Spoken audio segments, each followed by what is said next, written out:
Thank you very much, Mr. Speaker. Mr. Speaker, March 22nd is World Water Day, and this year's theme is transboundary freshwater management, focusing on water that crosses over the border to our neighbours in other provinces and territories.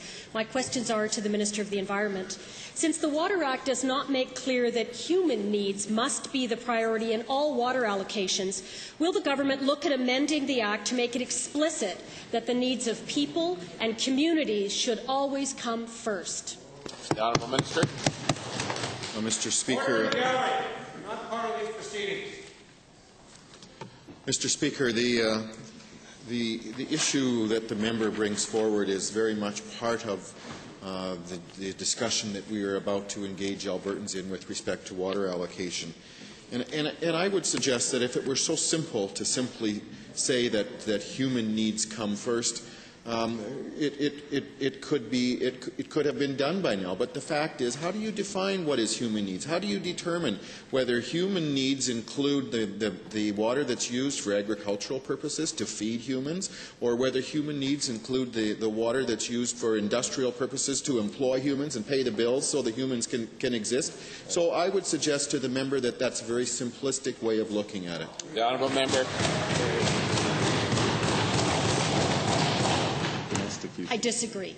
Domestic uses are To the same minister, the system of, wait for it, the system of first in time, first in right is an archaic throwback and bad management practice. So when is this government going to bring their 19th century system into the 21st century and base water allocations on a system of priority needs, not just who got there first? The Honourable Minister.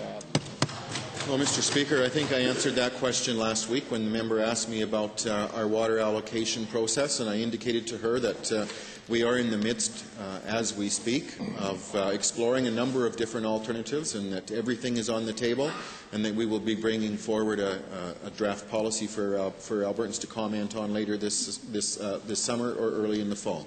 The Honourable Member. Thank you to the same minister.